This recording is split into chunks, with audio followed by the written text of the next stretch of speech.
Yayoi Kusama was born to a wealthy family in Japan. Her family owned a plant nursery, which inspired her use of pumpkins, insects, and flowers in her artwork. Despite her family being financially well off, she experienced a very traumatic childhood, also suffered from vivid hallucinations at a very young age. The only way she was able to relieve herself from anxiety and stress was through her art, but her mother was abusive and often destroyed Kusama's artwork and art materials. In the late 1950s, Kusama enters a second-hand bookstore in Matsumoto, Japan. She comes across a book featuring paintings from American artist Georgia O'Keeffe. Georgia O'Keeffe had made a name for herself in the art world, most known for her close-up flower paintings and desert landscapes. Inspired by this book, Yayoi Kusama sends 14 of her own watercolor paintings and a letter addressed to O'Keeffe, where she writes, "Though I feel I am very far away from where you are, and only on the first step of the long difficult life of being a painter, would you kindly show me the way to approach this life?" To her surprise, O'Keeffe did end up replying. She advised Kusama to move to New York City and offered to show Kusama's watercolor pieces to an art dealer. Despite not knowing Kusama personally, O'Keeffe did understand the struggle of being an aspiring female artist in the industry dominated by men. Before Kusama made her move to New York City, she destroyed thousands of her own art pieces. She was determined to succeed and reinvent herself, eager to leave the rigid, conservative art scene of 1950s Japan. Her first exhibitions in New York introduced her infinity net pieces. These works consisted of painting for 40 to 50 hours. It was a meditative and repetitive labor which also helped soothe her mental health struggles. When Kusama moved to New York City, gesture abstract painting was incredibly popular, dominated by artists like Jackson Pollock. Wanting to differentiate herself from this style, she leaned towards tiny, repetitive, intricate work. It was the opposite of spontaneous splashings on paintings. During her initial years in New York, she struggled financially with little to no money.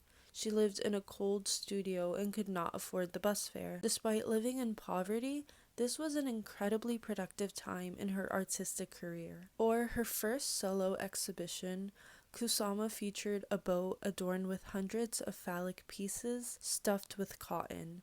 This work represented Kusama's aversion to and disgust of sex. It is an obsessive and psychological work. Andy Warhol came across the exhibit and complimented Kusama on her wallpaper, which showed 999 photo replicas of her rowboat sculpture. Just 2 years later, Andy Warhol held an exhibition where he debuted his work titled Cow Wallpaper. Vividly colored cow portrait was stamped repeatedly on the walls. Critics believed Warhol was challenging high art and commentating on the nature of art consumption. He received praise and fame after blatantly copying Kusama's work. After viewing his exhibition, Kusama became enraged and publicly accused Warhol of plagiarism. This was one of the various incidents which led Kusama to fall into paranoia towards male artists in New York. Sculpture artist Claes Oldenburg received high praises after he began creating soft sculptures. He had also viewed Kusama's exhibition with the stuffed phallic pieces on furniture. Despite Kusama creating soft sculptures in 1961, Oldenburg is credited for popularizing soft sculptures in 1962.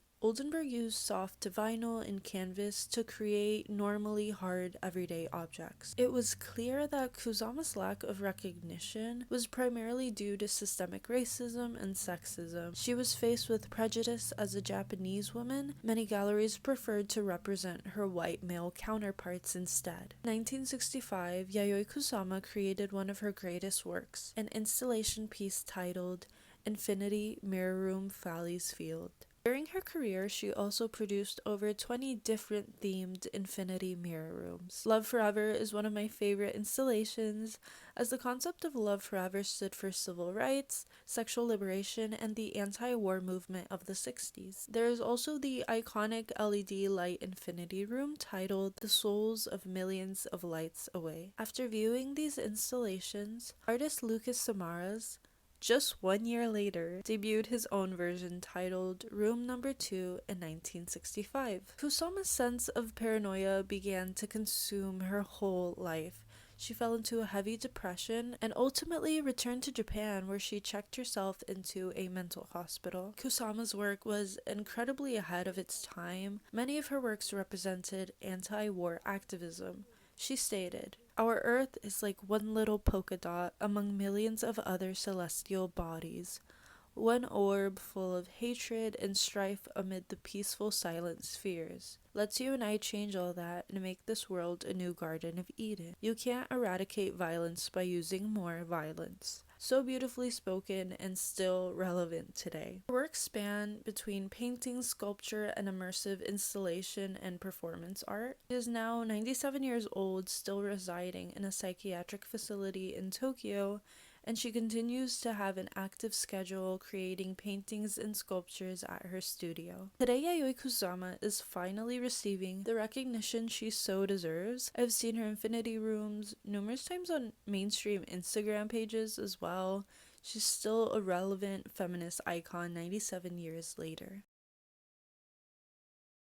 For decades, Andy Warhol has been framed as an artistic genius, but I feel his art does not have much soul, character, or personality. By replicating Kusama's wallpaper concept, he took her personal struggles and made it a commercial product. For Kusama, her work was a coping mechanism to deal with her mental health and hallucinations. Warhol's plagiarism and immense success that came after was one of the driving reasons Kusama fell into depression, having to return to Tokyo. This situation also reminded me of Warhol's relationship with artist Jean-Michel Basquiat in the 1980s. During this time, Basquiat was receiving well-deserved attention and praise as he was a groundbreaking artist. His pieces included themes of racism, social injustice. He also brought Black and Latino experiences to this elite art world dominated by white men. This time, 50-year-old Warhol was considered past his prime, and Basquiat was this new, young, enigmatic energy. Can't help but feel this friendship, though both parties were simultaneously benefiting, was partially initiated to maintain Warhol's relevance at the time and push him back into the spotlight. By befriending Basquiat, Warhol was not just collaborating and making art, he was also attempting to rebrand himself through Basquiat's authenticity. Another accusation of Warhol's plagiarism includes a lawsuit filed by photographer Patricia Caulfield, where he clearly steals a photograph of these hibiscus flowers without her consent in 1964. In this case, his art theft was not just conceptual but literal. Warhol grew into greater fame after his Flowers series. In 1996, Warhol sold a print of Jackie Kennedy for $418,000. These photographs were stolen, and it's also worth noting that these photos of her were taken at John F. Kennedy's funeral right after his assassination, and he was later sued by the photographer. And lastly, I wanted to mention Valerie Solanas. She was a radical feminist in the 1960s, and she wrote the Scum Manifesto, which is a self-published manifesto that blames men for the ills of humankind and urges women to overthrow the government. At the time, she was working on a play titled Up Your Ass, which criticized patriarchal culture and capitalist society. She gave the script to Warhol to read. Warhol criticized the script, stating it was too obscene and claims he misplaced and lost the script. Valerie Solanas suffered from intense paranoia and rejection. She wholeheartedly believed Warhol was trying to sabotage her career and steal her script by claiming that he had lost it. She called him a vulture and a thief. Enraged by this, in 1968, she met Warhol at his studio and shot him 3 times. Warhol was rushed to the hospital and thankfully survived the bullet wounds, but the injuries weakened his body, which eventually led to his death years later. When Solanas was in prison, she stated, "He had too much control over my life." I wanted to clarify that I am not validating or justifying the horrible violence that Warhol experienced. No amount of ego or plagiarism can justify attempting to murder someone. I also want to acknowledge that Warhol is obviously one of the most successful and relevant artists of our time. He was also an openly gay man in the 1950s and brought queer culture to the mainstream at a time that was incredibly controversial, which is good, or the bare minimum.